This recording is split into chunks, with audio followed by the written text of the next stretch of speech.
전가하도록 하겠습니다. 우리 제목 같이 한번 해보겠습니다. 시작.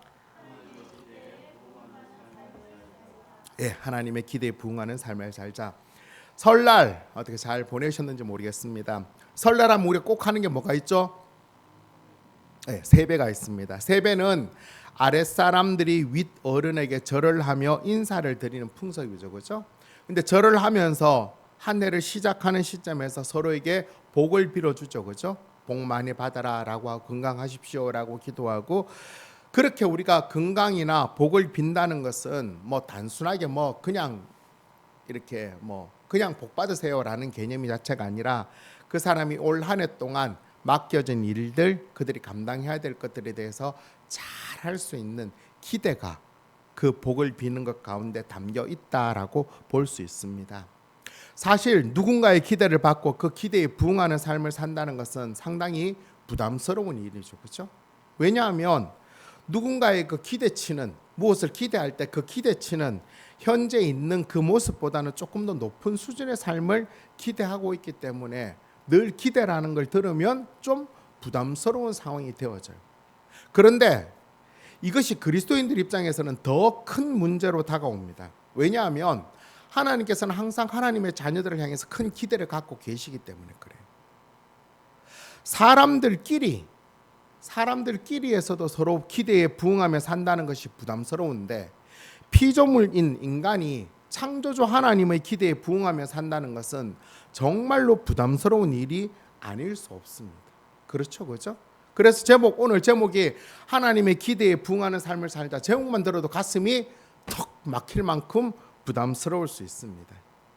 그럼에도 불구하고 하나님께서는 언제나 하나님의 자녀들을 향하여서 기대에 한껏 부풀어 계십니다.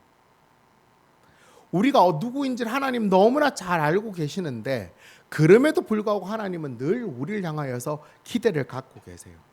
왜 그럴까요? 그것은 우리 인간들의 힘과 의지로는 결코 하나님의 기대에 부응하는 삶을 살 수 없다는 것을 알고 계세요. 그럼에도 불구하고 우리 안에 누가 계세요? 성령님이 계시기 때문에, 성령님이 우리와 함께 하심으로 말미암아 기어코 하나님께서는 그래, 내가 기대하는 모습대로 너를 기어코 변화시킬 거야, 완성할 거야 라는 그 하나님의 능력과 마음으로 우리를 인도하실 것을 하나님께서 알고 계시기 때문에 하나님은 늘 기대에 부풀어 계시는 것입니다. 좀 어떻습니까? 하나님 우리를 향해서 늘 기대를 갖고 계신다는 마음. 이제 이 말씀이 우리에게 부담이 아니라 우리에게 소망으로서 그렇게 살아갈 수 있기를 간절히 바랍니다. 아멘. 오늘 우리가 지금 계속해서 살펴보고 있는 말라기 내용도 마찬가지입니다. 하나님께서 말라기를 통하여서 이렇게 지금 계속해서 말씀하고 계시는 이유가 무엇인지를 우리는 분명히 알아야 됩니다. 지금 이스라엘 백성들의 행동은 하나님 보시기에도 그렇고 우리가 보기에도 정말로 이해를 하지 못할 만큼 지금 잘못하고 있는 거예요. 그렇다면 하나님께서 왜 말라기에 이 말씀을 지금 하고 계시는 걸까요? 이들의 잘못을 하나하나 끄집어내어져서 야, 너희들 이렇게 잘못했잖아 라고 하나님께서 혼내고 벌 주시기 위해서 지금 말씀하고 계시는 걸까요? 결코 아니죠. 만약에 그런 의도로 하나님께서 말씀하고 계신다면 굳이 이렇게 말씀에 기록할 이유도 없는 거예요. 그냥 하나님의 기준을 정하고 야, 너희들이 내 기준인데 너희들이 지금 삶을 돌아봐, 어때? 그리고는 바로 그 자리에서 심판하고 끝을 내면 끝인 것입니다. 하지만 그렇게 하지 않습니다. 계속 그득 하나님께서 말씀하고 있는데, 그것은 하나님께서 이 말라기 말씀을 통하여 다시 이스라엘 백성들이 회복하여 하나님과 온전한 관계를 누렸던 그 삶을 다시 누릴 수 있기를 하나님이 기대하고 있기 때문에 그렇습니다. 하나님께서 하나님 백성들에게 늘 말씀하시는 이유가 바로 이거예요. 다시 우리가 회복되어져서 하나님과 그 풍성한 관계를 누리며 살 것을 하나님께서 기대하고 계시기 때문에. 왜? 그럴 때 하나님 백성들이 가장 행복하고 기뻐하는 삶을 살 수 있기 때문에 그렇습니다. 끊임없이 하나님께서는 하나님 말씀을 통하여서 이스라엘 백성들의 회복을 기대하고 계시는 것입니다. 그 말씀이 오늘 본문 4절에 나오는데 우리 4절 같이 한번 읽어볼까요? 4절 시작. 만군의 여호와가 이르노라 내가 이 명령을 너희에게 내린 것은 레위와 세운 나의 언약이 항상 있게 하려 함인 줄을 너희가 알리라. 오늘 그 말라기 2장 1절에 보면 뭐라고 말씀하고 있나요? 너희 제사장들 이제 너희에게 이같이 명령하노라. 명령하노라 하고 있고 4절 읽었던 것은 이 명령을 너희에게 내린 것은 이라고 말씀하고 있습니다. 이 명령이라는 것은 하나님의 경고요. 하나님이 새롭게 하시는 말씀이죠. 이렇게 말씀하신 이유가 뭐라고 하고 있습니까? 레위와 세운 하나님의 언약을 항상 있게 하기 위함이다라고 말씀하고 있습니다. 즉 하나님께서 레위와 세운 언약을 파기하지 않기 위해서 그 약속, 그 계약을 계속해서 유지하기 위해서 지금 이 말씀을 계속 한다는 거예요. 그러면 궁금하죠, 그죠? 도대체 하나님께서 레위와 세운 언약이 무엇일까요? 오늘 본문 5절 같이 읽겠습니다. 시작. 레위와 세운 나의 언약은 생명과 평강의 언약이라. 내가 이것을 그에게 준 것은 그로 경외하게 하려 함이라. 그가 나를 경외하고 내 이름을 두려워하였으며. 하나님께서 레위와 세운 언약은 바로 뭐라고 하고 있습니까? 생명과 평강의 언약이다라고 말씀하고 있어요. 즉 생명과 평강의 언약이라는 것은 하나님과 레위가 맺은 계약의 내용인데 하나님과 레위가 서로 그 계약 안에서 온전히 행하면 영원토록 생명과 평강을 계속해서 누릴 수 있게 된다는 것들을 말씀하고 있는 계약이라는 것입니다. 이 계약이 딱 체결되어짐으로 말미암아 이스라엘 백성들은 하나님을 경외하고 하나님 말씀대로 입에는 진리의 법이 있고 입술에는 불의함이 없고 화평과 정직함으로 하나님과 동행함으로 말미암아 그 계약이 계속해서 유지되어진 것입니다. 이스라엘 백성들은 그런 삶을 살았던 거죠. 근데 이 계약이 구체적으로 어떤 계약이냐라는 것들을 알기 위해서는 그 배경이 좀 필요한데 민수기 25장으로 거슬러 올라갑니다. 민수기 25장에 보면 이스라엘 백성들 출애굽하고 난 다음에 모압 땅에 있는 시딤이라는 곳에 머물게 됩니다. 우리가 잘 아는 대로 출애굽 광야 40년이죠, 그죠? 하나님의 성막에서 구름이 떠올라서 가면 가고 구름이 그 자리에 머물면 그냥 그 자리에 계속 텐트를 치고 머무는 것입니다. 근데 어디에 머물렀냐면 모압 땅 시딤이라는 곳에 머물렀어요. 그런데 하루 이틀 지나도 구름이 안 떠올라요. 당연히 그 땅에 거주하게 되는 거죠, 그죠? 그러다 보니까 할 수 없이 그 지역 사람들하고 서로 관계를 맺게 되는, 소통을 맺게 되는 거예요. 그런데 단순히 알고 지내는 정도가 아니라 조금 더 관계가 더 깊어지면서 이스라엘 남자들이 그 땅에 있는 모압 여인과 음행을 하기 시작합니다. 근데 단순하게 이스라엘 남자들이 그 모압 여인들과 성매매를 하는 게 그치는 게 아니라 이런 음행은 어디로 이어지느냐면 우상 숭배로까지 나아가요. 즉 모압 여인들이 자신들이 섬기는 신들에게 제사할 때 이스라엘 남자들을 초대하는 것입니다. 초대해 가지고 자기의 신들에게 절을 하게 하고 그 제사에 참여하게 하게 해요. 우리가 또 저번에 그 요한계시록 할 때 봤지만 그 계시록 이 신전에서 제사를 지내고 나면 그 다음에 당연히 2부 행사가 뭐가 있어요? 2부 행사는 당연히 그 신전을 섬기는 남사제나 여사제를 통하여서 성관계가 계속 문란하게 일어나는 것입니다. 이로 인하여 이스라엘 백성들의 마음이 모압을 섬기는 바알에게 다 빼앗겨 버리는, 와 바알이 좋네, 이런 상태에 이르게 되자 하나님께서 그냥 내버려 둘 수 없었어요. 그래서 하나님께서 진노하셨습니다. 머물러 있는 이스라엘 진영에 연병, 우리가 흔히 알고 있는 전염병 같은 거예요. 연병을 내리셨는데 순식간에 이스라엘 백성 2만 4천 명이 죽임을 당하게 됩니다. 시간이 지나면 지날수록 더 많은 사람들이 자꾸 죽어가는 그때 큰일이 났습니다. 그때 하나님께서는 모세에게 명하여서 저 바알에게 신전에 가서 절을 했던 사람들을 죽이면 그들을 이스라엘 백성들이 보는 앞에서 목매달아 죽이면 이 연병을 그치게 하겠다라고 말씀하겠습니다. 그때 이스라엘 자손 남자 하나가 미디안 여인 하나를 자기의 처소로, 자기의 장막으로 막 데리고 들어가는 것들을 모세와 옆에 있는 많은 이스라엘 백성들이 보게 된 거예요. 근데 그때 갑자기 아론의 손자인 엘르아살의 아들 비느하스라는 제사장이 손에 창을 들고는 그 들어간 장막으로 들어갑니다. 그리고는 관계를 맺고 있는 그 남자와 여자의 허리에 창을 찔러서 그 창이 배로 관통해서 둘을 다 죽여버려. 그렇게 죽자 하나님께서 내리신 연병이 멈추게 되어집니다. 이 일 이후에 하나님께서는 모세에게 이렇게 말씀하십니다. 민수기 25장 10절부터 13절까지 우리 같이 읽겠습니다. 시작. 여호와께서 모세에게 말씀하여 이르시되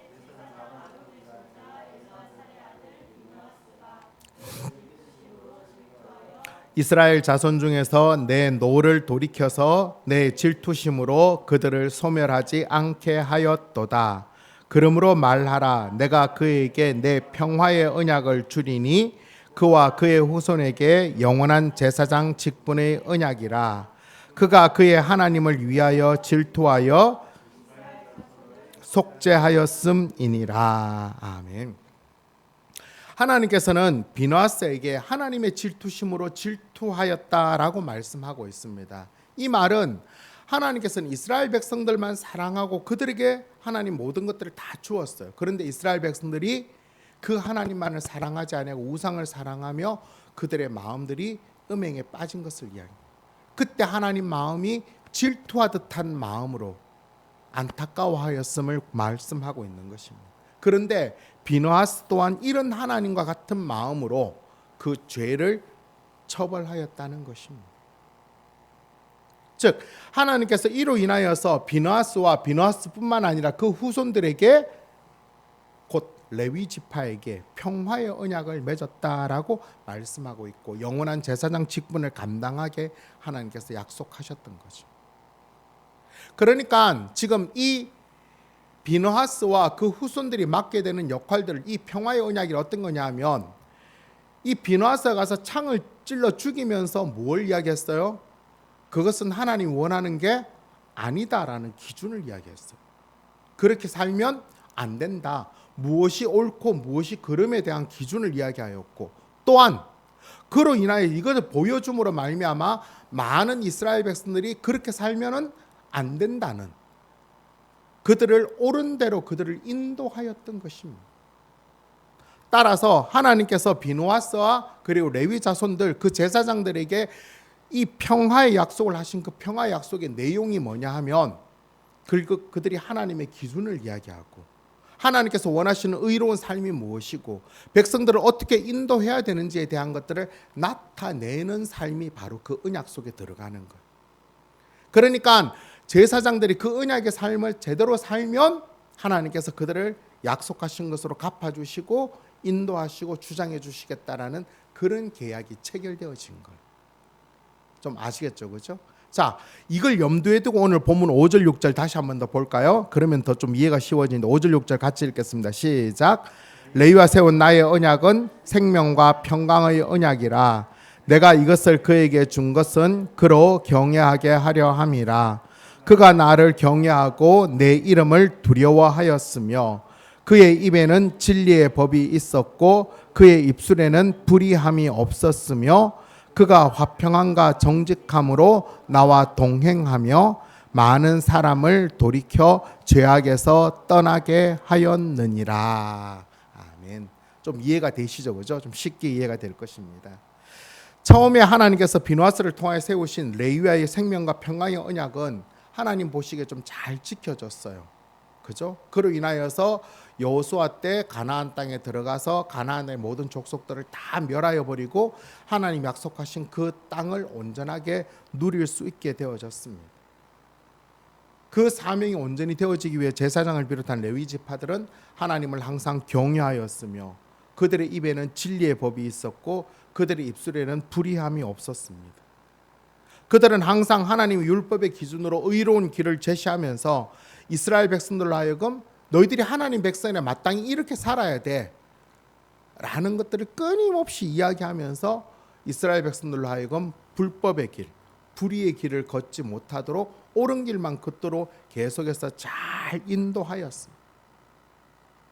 그로 말미암아 어떻게 되었습니까? 이스라엘 백성들과 제사장들은 화평함과 정직함으로 하나님과 동행하는 삶을 살았다는 것.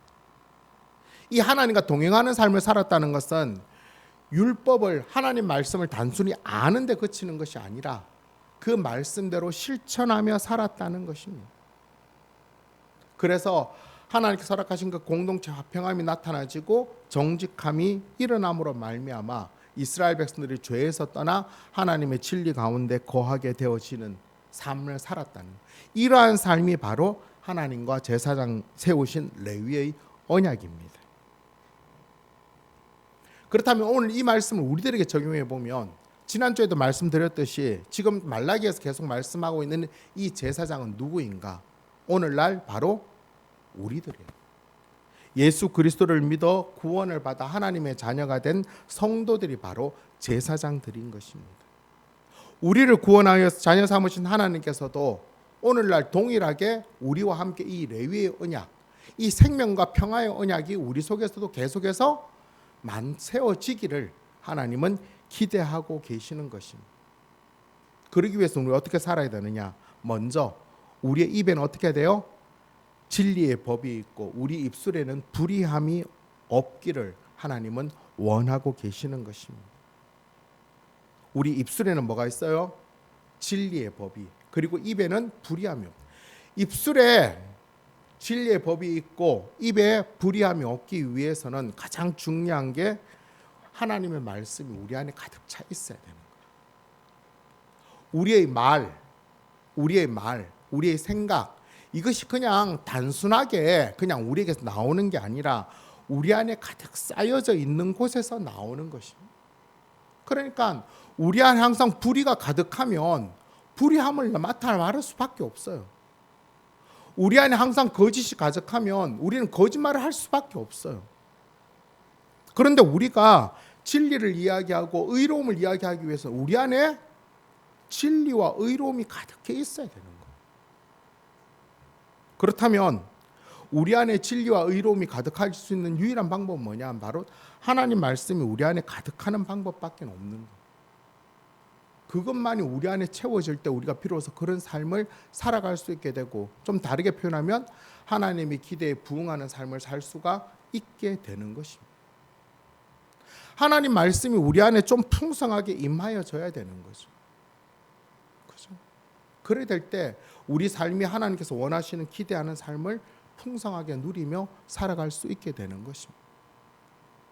구약에 보면 얼마나 하나님 말씀, 이 율법에 대해 진심이었는지 이렇게 표현하고 있는데, 우리 119편, 시편 119편 97절 105절까지 같이 보겠습니다. 시작.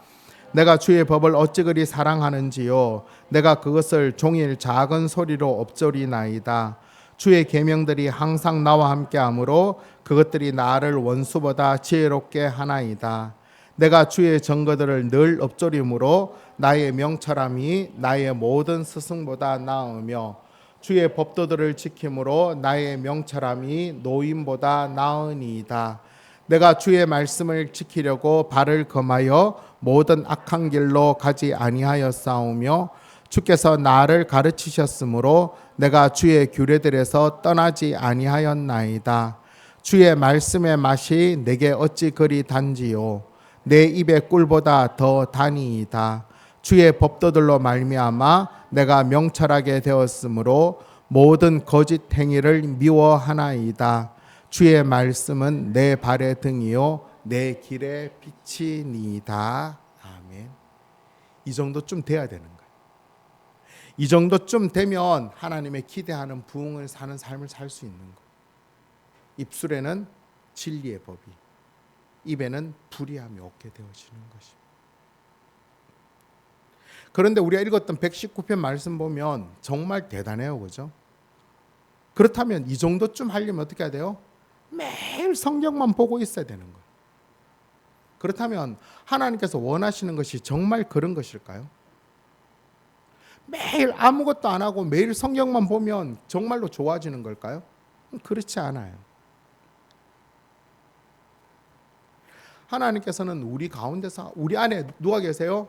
진리의 영이신 성령님이 계시기 때문에 그 성령님과 관계할 때 성령님께서 그 말씀 우리 속에 나타내시는 거예요. 중요한 것은 우리가 하나님 말씀에 우리들의 진심을 담고 최선을 다해서 그 말씀 가운데 거하기를 힘쓰기만 하면 된다는 것입니다. 어떻게 할 수 있을까?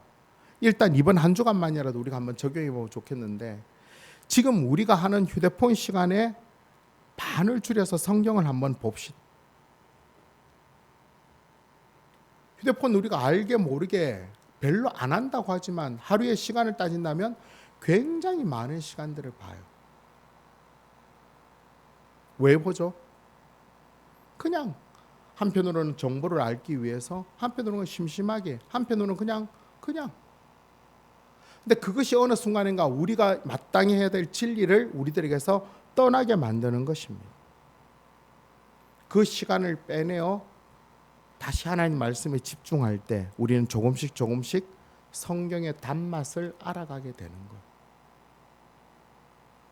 성경의 지혜를 알아가게 되고 성경의 능력을 우리가 알아가게 되어지는 것입니다.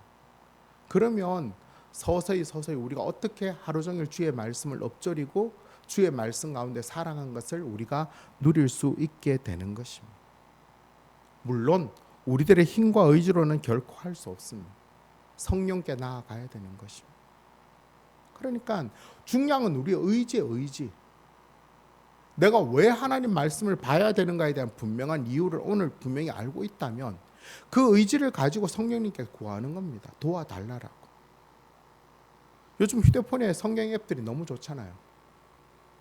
그리고 우리가 읽고 있는 지금 진도표대도 성경을 하나하나 읽어서 정말로 간절한 마음으로 내가 하나님의 기대에 부응하는 삶을 살아야 되겠다라는 그런 마음으로 우리 입과 입술에 늘 진리가 피고 의로움이 넘쳐 흘러서 하나님 원하시는 그 진리의 삶을 나타내는 그런 저와 여러분 되기를 간절히 바랍니다.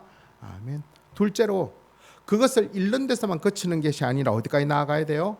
화평함과 정직함으로 하나님과 동행하는 데까지 나아가야 되는 것입니다. 하나님 말씀 읽는 것으로 끝난다면 아무런 소용이 없어요. 당연히 우리 삶 가운데 화평함과 정직함의 삶을 살도록 나아가야 되는 것입니다. 그런데 이 화평함과 정직함을 오해하지 말아야 되는 것입니다. 화평하면 그냥 아무런 문제도 없고 싸움도 없다는 걸 많이 생각하는데, 여기서 말씀하고 있는 화평은 그런 화평함이 아니에요. 오해하시면 안 됩니다. 그냥 좋은 게 좋다라는 식으로 화평을 말하는 게 아니라, 이 화평은 구약에서 이야기하고 있는 샬롬을 이야기해요. 샬롬의 화평은 하나님께서 임재하심으로 말미암아, 하나님께서 역사하심으로 말미암아 주어지게 된 화평, 평화를 샬롬이라고 이야기하는 것입니다. 즉 우리가 하나님 말씀을 듣고 하나님 말씀을 읽고 하나님 말씀을 묵상하고 하나님 말씀 연구하여서 어떻게 살아갈 것인가를 알고 그 삶의 방식대로 세상 가운데 당당히 서서 하나님의 임재하심으로 말미암아 그 평안들을 드러내는 것입니다. 그 평안은 어떻게 드러날까요? 희생해야 될 것이고, 우리가 겸손히 낮아져야 될 것이고, 이해해야 될 것이고, 어쩌면 억울한 일을 당해야 되는 것일 수 있어요. 그러므로 말미암아 평화를, 화평을 이루어내는 것입니다. 마치 예수님처럼. 또한 정직함도 마찬가지입니다. 정직함은 의의 실천을 이야기를 하고 있는 것입니다. 즉 정직하게 해야 하는 이유가 하나님 말씀에 온전히 순종하면서 그 순종의 삶을 우리 삶의 열매로 드러내어지는 것입니다. 적당히 세상과 타협하고 합리화하면서 어쩔 수 없다라는 식으로 이 정직함의 수준이 낮아져서는 안 되는 것입니다. 말씀의 기준이 합당한 그 기준점을 드러내놓고 그 기준의 정직한 삶을 우리가 나타내고 드러내는 것입니다. 그럴 때 어떻게 되죠? 바로 하나님과 동행되어지는 삶을 살 수 있는 것입니다. 하나님께서 하나님의 성도들의 가장 큰 기대하는 것은 바로 이 하나님과 동행하는 것입니다. 하나님과 동행할 때 하나님의 임재와 역사를 경험해낼 수 있기 때문인 것입니다. 하나님과 동행하면 누가 생각나나요? 창세기에 나오는 에녹이 생각이 나죠. 그렇죠? 에녹은 365년 동안 하나님과 동행함으로 말미암아 하늘로 그냥 올라갔어요. 우리가 그때 에녹을 자주 살펴봤죠. 에녹이 이 땅에서 과연 하나님과 동행하면서 한 것이 뭐였나요?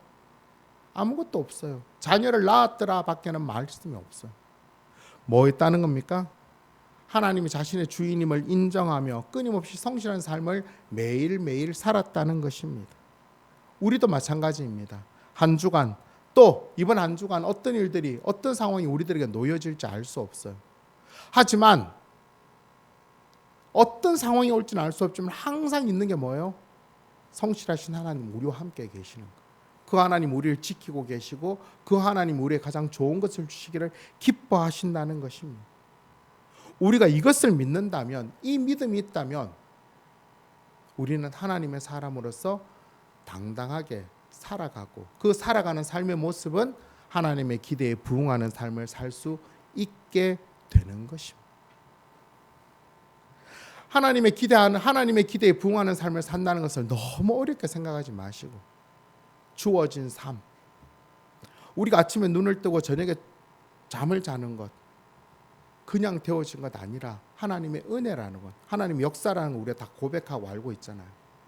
그것은 하나님 우리와 지금 함께 하신다는 것.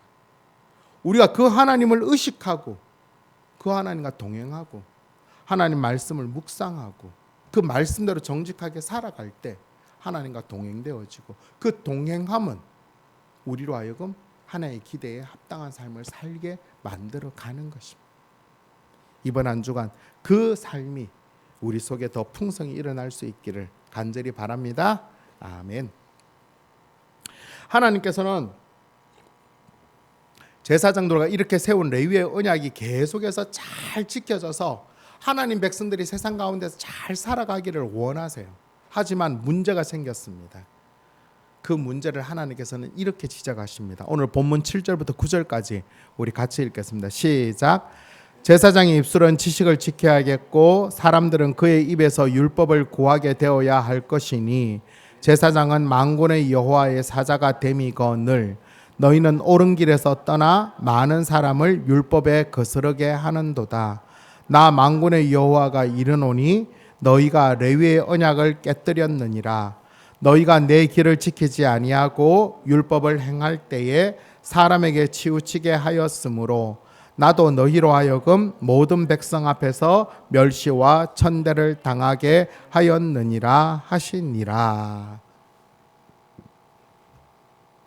하나님께서 기대하시는 제사장의 입술과 입은 마땅히 율법과 지식을 지켜야 했음에도 불구하고 그들은 그 입술과 입을 지키지 못하여서 많은 사람들을 엉뚱한 길로 인도하였어요. 단순히 엉뚱한 길로 인도하시는 것이 아니라 율법을 거스르고 율법에 치우치며 하나님께서 원치 않는 악한 길로 인도했다는 것입니다. 어떤 모습인지 기억나시나요? 우리 말라기 1장에 살펴봤던 거 있죠. 더러운 거, 못 쓰는 거 제사드리러 가지고 와도 제사장 뭐 했다고요? 그래 괜찮아. 엉망으로 마음대로 하나님을 섬겨도 그래 괜찮아. 그렇게 했다는 것입니다. 제사장은 원래 어떻게 했어야 됐다고요? 야, 그런 거 갖고 어디 하나님께 감히 제사를 안 되라고 했어야 됐던. 제사장들은 하나님께서 맡기신 기준, 이스라엘 백성들이 하나님의 사람으로 마땅히 살아야 될 기준들을 제시해야 했음에도 불구하고 그것들을 왜곡하고 그들로 하여금 불의한 삶을 살게 했고 하나님께서 원치 않는 죄와 악으로 왜곡된 삶으로 그들을 인도하여 방관에 내버려 두었다는 것입니다. 하나님께서는 제사장들에게 분명히 이야기하고 있습니다. 너희는 만군의 하나님의 사자야. 그 사자로서 입술과 입을 지켜야 했음에도 불구하고 그것들을 지키지 못하면 내가 너희들을 모든 백성 앞에서 멸시와 천대를 당하게 할 것이다라고 말씀하고 있는 것입니다. 지금 이 말라기가 쓰여질 때 이스라엘 백성들의 상황이 어때요? 바른 그런 멸시와 천대를 받고 있는 상황이었어요. 이스라엘 백성들은 뭐가 잘못됐는지 몰랐어요. 하나님이 그냥 자신들에게 복을 안 주셨다면 도대체 왜 저래 하나님 삐져 있지? 하나님 왜 우리들의 마음 몰라주지? 이 생각만 계속했는데 하나님께서는 이스라엘 백성들 끊임없이 경고하기는 야 너희들이 할 일을 똑바로 안 하고 있잖아. 너희들이 나를 인정하지 아니하고 엉뚱한 짓을 하고 너희들이 마땅히 해야 될 그 사명들을 못하고 있는데 어떻게 내가 너희들에게 그 복을 줄 것이냐. 나와의 약속이 깨어졌지 않느냐. 약속이 깨어졌다는 것은 다르게 표현하면 죄를 짓고 있다는 거고 그 죄 가운데 있다는 거예요. 그러면 아무것도 되어질 수 없는 것입니다. 그것을 하나님이 지적하시면서 오늘 다시 한 번 더 기회를 주시는 것입니다. 다시 한 번 더 만군의 여호와의 사자에 합당한 삶, 그 기대에 부응하는 삶을 다시 살아라. 너희들이 뭘 돌이켜야 되는가를 알아라 라고 지금 말씀하고 계시는 것입니다. 이 말씀은 동일하게 오늘 우리들에게도 말씀하고 계십니다. 이 땅에서의 성도의 삶은 하나님의 기준을 드러내는 삶인 것입니다. 이 세상 사람들은 하나님이 누구인지 하나님이 어떤 분인지에 대해서 전혀 모르고 계세요. 하지만 세상 사람들이 하나님이 어떤 분인지를 알 수 있는 방법은 뭐죠? 하나님을 믿는 사람들이 어떻게 사는 것인가를 보고 아는 거예요. 예수님 믿는 사람들이, 교회 다니는 사람들이 매일 돈만 밝히고 권력만 밝히고 세상에 나쁜 짓들만 하면 세상 사람들, 하나님 모르는 사람들은 저들이 믿고 있는 하나님은 돈만 밝히는 하나님이고 세상의 죄와 악을 마음껏 행하는 그런 하나님이다라고 밖에 생각하지 않는 거예요. 하지만 하나님을 믿는 사람들이, 성도들이 하나님을 경외함으로 겸손하게 그의 주어진 삶들을 더 온전하게 살아가며 사랑으로 헌신하며 봉사하는 삶을 살 때 하나님이 어떤 분인가를 세상은 알게 되어지는 것입니다. 이것을 사탄은 알고 노리고 있는 것입니다. 그래서 어떻게 해서든 수단과 방법을 가리지 아니하고 하나님을 경외하지 못하도록 유혹과 시험을 주며 하나님 말씀이 풍성히 거하지 못하도록 하나님의 사람들의 마음들을 혼미하게 만들어 버리는 것입니다. 점점 세상의 마지막이 되어지면 되어질수록 이런 부분은 더 심해지는 거예요. 그래서 우리가 더욱 경계해야 되는 것입니다. 바울 사도는 자신의 영적인 아들 그 디모데에게 이렇게 말씀하고 있습니다. 우리 디모데후서 3장 12절부터 17절까지 같이 보겠습니다. 시작. 무릇 그리스도 예수 안에서 경건하게 살고자 하는 자는 박해를 받으리라. 악한 사람들과 속이는 자들은 더욱 악하여져서 속이기도 하고 속기도 하나니 그러나 너는 배우고 확신한 일에 거하라.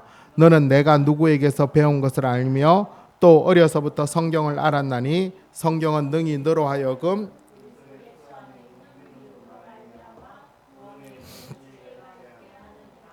모든 성경은 하나님의 감동으로 된 것으로 교훈과 책망과 바르게 함과 의로 교육하기에 유익하니 이는 하나님의 사람으로 온전하게 하며 모든 선한 일을 행할 능력을 갖추게 하려 함이라. 아멘. 하나님께서는 아주 분명하게 말씀하고 있습니다. 성경만이, 하나님 말씀만이 하나님의 사람으로 온전해질 수 있는 길이라고, 그 능력을 받는 길이라고 말씀하고 있는 것입니다.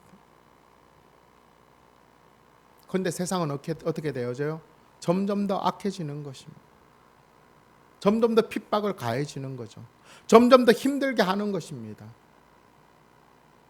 사탄은 점점 더 예수 믿는 사람들에게 여유와 이 모든 것들을 자꾸 몰아붙여요. 못하도록. 왜? 하나님 말씀에 대한 여유, 하나님 말씀을 읽고 묵상하는 여유가 없도록, 하나님 원하신 뜻을 살기에 그럴 만한 힘이, 여유가 생기지 아니하도록. 그럼에도 불구하고 어떻게 살아야 되죠? 우리는 하나님의 사람, 하나님의 기대에 부응하는 삶을 살아야 되는 것입니다. 이번 한 주간 이 하나님의 말씀이 우리 마음에, 우리 입술에, 우리 입에, 우리 귀에, 우리 삶에 충만하여져서 정말로 우리가 만군의 하나님의 사자로서 세상 가운데 하나님을 드러내는 하나님의 사람으로서 하나님의 기대에 기대에 부응하는 그런 삶을 사는 그런 저와 여러분 되시기를 간절히 바랍니다. 아멘. 말씀 맺도록 하겠습니다. 오늘 설교 제목 기억나십니까? 뭐죠? 예, 하나님의 기대에 부응하는 삶을 살자. 하나님의 기대에 부응하는 삶을 살기 위해서는 우리들의 힘과 의지로는 불가능한 일입니다. 기대하는 삶을 부응하는 삶을 살기 위해서는 우리 안에 계시는 성령님을 의지하고 성령님과 동행하며, 또한 하나님의 감동으로 된 성경에서 교훈과 책망과 바르게 함과 의로 교육함을 우리가 받고, 또 하나님의 사람으로 분명한 기준을 알고 그 기준에 합당한 삶을 살 때 일어나는 것입니다. 이 세상은 진리를 원치 않습니다. 그들이 원하는 것은 그들이 원하는 것을 증명해 주는 그런 세상의 진리인 것입니다. 세상은 끊임없이 하나님 말씀이 뭐가 중요하고 그건 틀렸고 그보다 더 분명한 진리가 있고 분명한 기준이 있다라고 이야기합니다. 성경을 보는 게 왜 쓸데없는 시간을 낭비하느냐고, 예배드리고 하나님께 나아가는데 왜 가장 중요한 것들을 낭비하냐고, 세상은 그렇게 이야기를 합니다. 제가 자주 이야기하죠. 제가 독서 모임을 하는 이유, 세상 사람들의 생각을 듣기 위함인데 반 이상이 모태신앙임에도 불구하고 성경은 더 이상 그들에게 아무런 가치가 없어요.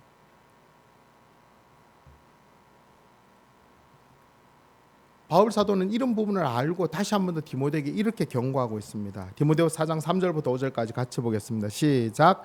때가 이르니니 사람이 바른 교훈을 받지 아니하며 귀가 가려워서 자기의 사욕을 따를 스승을 많이 두고 또 그 귀를 진리에서 돌이켜 허탄한 이야기를 따르리라. 그러나 너는 모든 일에 신중하여 고난을 받으며 전도자의 일을 하며 내 직무를 다하라. 아멘. 그래요. 세상은 바른 교훈을 원치 않습니다. 그들의 사욕을 채워줄 스승을 찾아가며 진리를 떠나 그들이 원하는 진리를 진리라고 착각하며 살아갑니다. 그냥 자기 생각에 맞으면 되는 거예요. 하지만 우리는 세상을 그래 배우지 않았잖아요. 우리는 예수님을 내 삶의 주인으로 고백할 때 이 세상의 주인은 하나님이시며 하나님 말씀이 세상의 기준임을 우리는 분명히 고백했잖아요. 그리고 그렇게 살아가고 있잖아요. 그렇게 살아가기 위해서는 어쩔 수 없이 고난을 받아야 되는 것입니다. 그럼에도 불구하고 늘 신중하며 우리의 직무를 다하며 하나님만이 참 진리임을 전도자의 삶을 통하여 드러내야 되는 것입니다. 그게 바로 전도의 삶인 거예요. 하나님이 진리다라는 거, 하나님이 기준이다라는 거, 이렇게 살아야 제대로 살 수 있다는 걸 드러내는 것밖에 없습니다. 그렇다고 세상과 싸우라는 것 아니죠. 예수님처럼 그들의 구원을 위해서 우리가 죽어 지내는 것입니다. 이번 한 주간 오직 성령의 능력으로 하나님의 기대에 합당한 삶을 살아봅시다. 우리들의 힘으로는 안 돼요. 중요한 것은 뭐라고 했어요? 우리들의 마음의 간절한 열정인 것입니다. 아, 그렇게 좀 살아야 되겠구나. 우리가 돌이켜 회개해야 될 것이 무엇인지를 깨달아서 돌이켜 회개하며 우리가 정말로 우리들의 입술과 우리들 입에 하나님의 말씀이 늘 묵상되어지고 엎조려지고, 또한 우리가 화평과 정직함으로 이 세상 가운데서 하나님과 동행함으로 말미암아 많은 사람들을 진리의 길로 이끌어내는 하늘의 별과 같은 그런 삶을 사는 그런 저와 여러분 우리 모두 되시기를 예수님의 이름으로 축원합니다. 아멘. 우리가 이 말씀을 생각하며 우리가